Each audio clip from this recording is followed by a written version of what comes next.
Hey, Soul Sisters. So, something that I want to talk about today is the elite capture of Substack, which is this post by Sydney Haynes, the author of Discussion Candy, that went viral last week on Substack Notes. It was first shared to me by my best friend Ayanda. I think it's super fascinating, and I want to dig into some of the points that Sydney makes.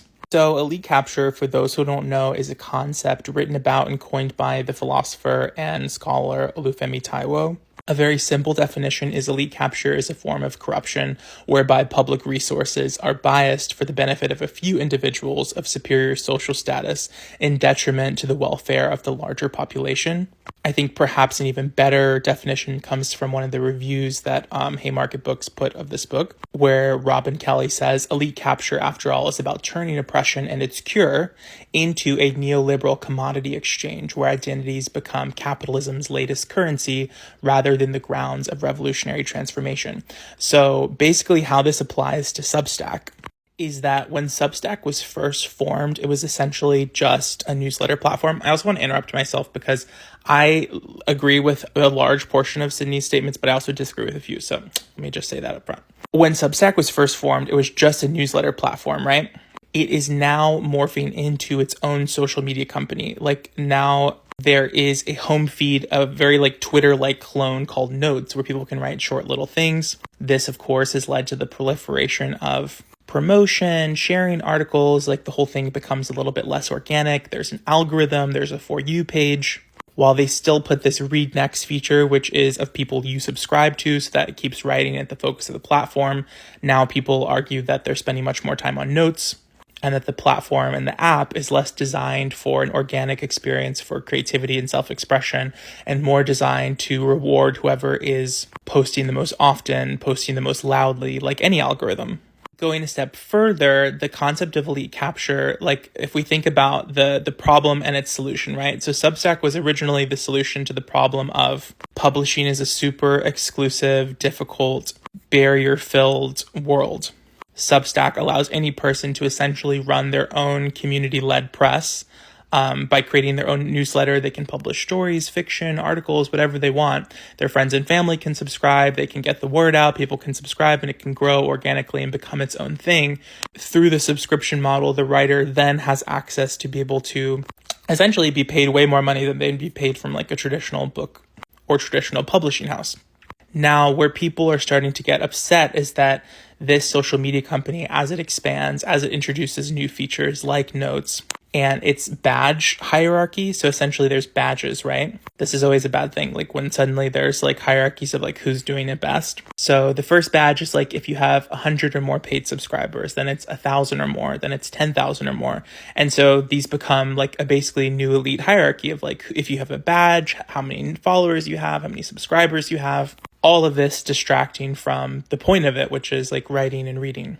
Now, my only pushback, even though I think this piece is fascinating and very well needed, and it was really interesting because Hamish McKenzie, the guy who like runs Substack himself, responded to this. And in the comments, we learned that they're like going on a coffee chat to like talk more about it. So I wonder if that will yield anything. But I feel of two ways about this. I think the algorithm, it's like we already live in this very corrupted, like hyper-capitalist world where hierarchies are going to emerge no matter what. And I think that the algorithm is actually, it can be a democratizing force to allow people who don't have power, money, or connections to go viral on a platform and establish a following in a way that they would have taken, a decade or 2 decades to build organically. That being said, I think a lot of her criticisms are true, and I think that Olufemi Taiwo's like general sentiment when it comes to elite capture is 100% accurate. I just think like with Substack and any social media platform where there's an algorithm, even though I think the algorithm can be, of course, very biased because like AI has all of our human biases encoded, I think it does also sometimes allow people who essentially have no connections, no money, like no resources, no way to establish themselves in the hierarchy of creators, artists, whatever, a chance at like real money, a chance at real fame, a chance at real attention, a chance at like their, stream of consciousness little essay going completely viral. And then suddenly people are subscribing to them, giving them money, paying attention to them in a way that they might not have had if Substack stayed in its old model. So I don't want to be like, I hate the term devil's advocate, but I do think that there is some unsung benefits to the like algorithm notes feature. And I like the Twitter model. I don't like Twitter itself because I feel like Elon Musk has ruined that company. But I was excited when I learned that there would essentially be a Twitter clone in what I believe is the like most pleasant social media platform to be on, which is Substack. Now, the part that I really did identify with is this part where she says, what is like our goal here? Like, what's our goal? Like, if like in any endeavor, whether it's TikTok, whether it's Substack, whether it's Spotify, do we just want to be more known? Do we want more followers? Do we want more fame? Do we want more money? Like, why are we doing this?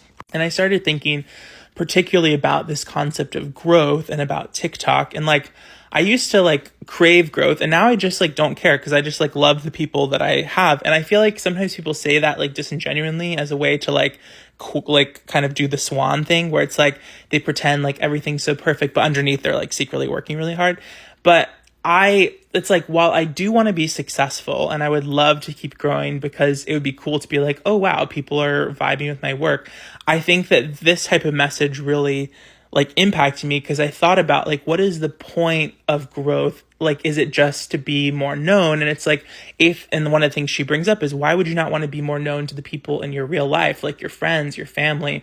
Why not invest time like sharing your writing with like the people in your local community? And I know this is kind of like a whatever idea, but I just thought it was actually like pretty poignant and powerful. I was like, wow, like what is the point? Like, is it just like, what is the point of fame? Like, it's such a banal concept. It's like, I think that if you can strengthen community ties and build like real strong relationships, which I think sometimes platforms can do, then it's like, oh, this can be great.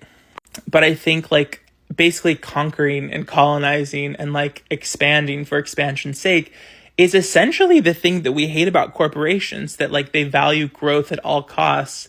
Yet like we reaffirm the logic of corporations in our own little mini LLC behaviors as TikTokers, creators, whatever, when we essentially crave growth at all costs. And now I feel of two ways about this, because as a creator, it's like, don't get me wrong, I want to be successful. I want to be, I want to be like, very successful because I spend a lot of time creating things and I want them to be well received and I want to connect with people who they can benefit.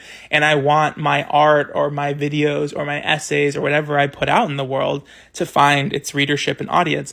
But I do think that this abstract concept of like, accumulation for accumulation's sake is at the heart of like what leftism critiques, which is this notion that you must accumulate and hoard things for yourself. It's a scarcity mindset versus the abundance and collectivist mindset that we're all stronger when we're together. I actually don't like that expression because that was like Hillary Clinton's campaign slogan.